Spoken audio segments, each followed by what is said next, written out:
think the first is, depending on how well you want to do, and particularly if you're starting a company, you need to work super hard. So what does super hard mean? Well, when my brother and I were starting our first company, instead of getting an apartment, we just rented a small office and we slept on the couch. And we showered at the YMCA, and we had just one computer. So the website was up during the day, and I was coding at night.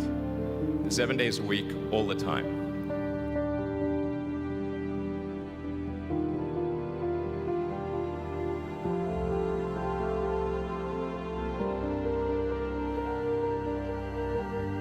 Work hard like every waking hour. That's the thing I would say, particularly if you're starting a company. And I mean, if you do simple math, say like, okay, if somebody else is working 50 hours and you're working 100, you'll get twice as much done in the course of a year as the other company.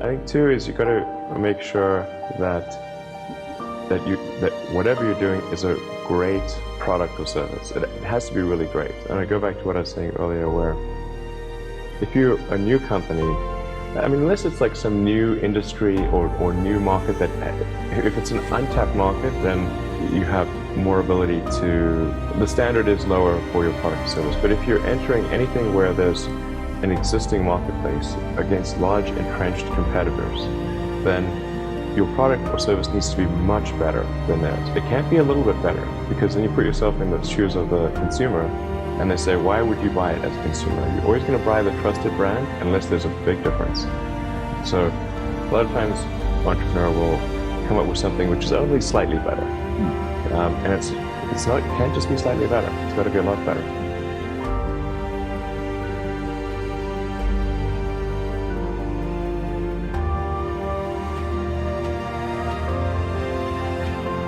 The other thing I'd say is that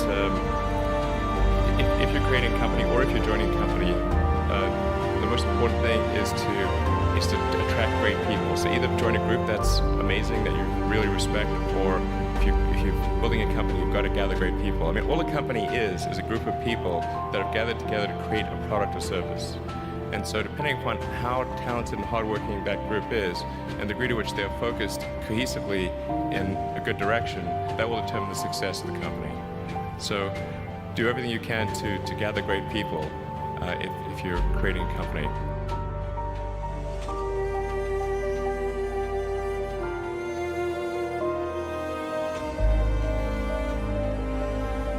Then I'd say focus on signal over noise. A lot of companies get confused. They spend money on things that don't actually make the product better. So, for example, at Tesla, we've never spent any money on advertising. We put all of the money into R&D and manufacturing and design to try to make the car as good as possible. And I think that's the way to go. So for any given company, just keep thinking about, are these efforts that people are expending, are they resulting in a better product or service? And if they're not, stop those efforts.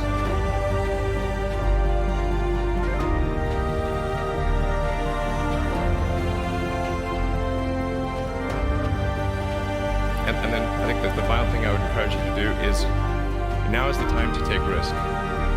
You don't